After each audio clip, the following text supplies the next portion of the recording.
बहुत बड़ा क्लियर है। हम सरकार को आम आदमी की सुरक्षा, रेलवे का मतलब था अंतिम व्यक्ति की जीवन, उसकी सुरक्षा का ख्याल रखना, उसकी सेफ्टी का ख्याल रखना।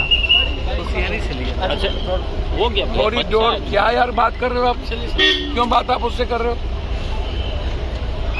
Continue sir. इसीलिए मैं बहुत क्लियर हूँ इस मामले में कि भारत सरकार जिस तरीके से रेलवे के इम्पोर्टेंस को ख़त्म किया, पहले 2 बजट थे, रेलवे बजट पर फोकस हुआ करता था, उस पर जितने टैक्सेस, जितना हम आम आदमी से पैसा वसूलते हैं, एक तो कोरोना के बाद रेलवे की संख्या घटा दी गई और जो जर्जर स्थिति बनती चली जा रही है। आप रेलवे प्लेटफॉर्म की स्थिति क्या है? तो ये घटना पर लगातार घट रही है, सरकार का कोई फोकस नहीं है।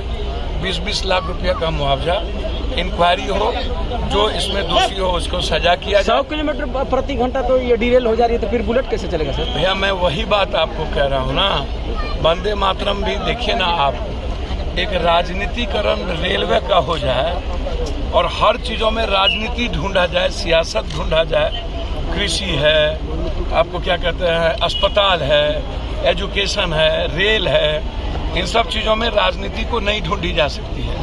ये कंप्लीट जीवन से जुड़ा सवाल है। बिजली है, अब बिजली हर आदमी को जरूरत है, रेल हर आदमी की नीड्स है।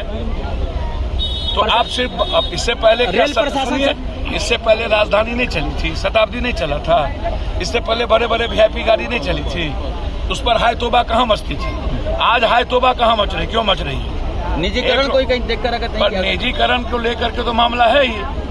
कृषि और मंडी को खत्म करके निजीकरण किया गया, तो कृषक की स्थिति आप देख लीजिए।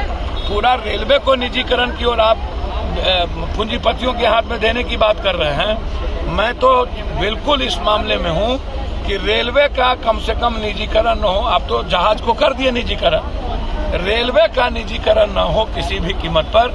ये हमारे बच्चों से भी जुड़ा हुआ सवाल है, रोजगार से भी जुड़ा हुआ सवाल है। और रेलवे मुनाफा के लिए नहीं जाना जाता है, रेलवे अपने घाटे के साथ पूरे भारत के जरूरत के लिए और आम आदमी की सुविधा के लिए जाना। 5 लोगों की मौत की बात बताइए, आंकड़े बढ़ सकते हैं? देखिए, आंकड़े बढ़ भी सकते हैं, आंकड़े छुपाए भी जा सकता है, उसमें अभी मैं कुछ नहीं कहूँगा। सवाल उठता ये है कि 10 बजे की घटना है और 12 घंटा से ज़्यादा हो चुकी, लगभग 22 घंटा 23 घंटा हो चुका है। अब मुझे समझ में नहीं इस बात को आ रहा है कि अभी तक इसमें इंक्वायरी हुई कि नहीं हुई, अभी तक आप जांच बैठाए कि नहीं बैठाए।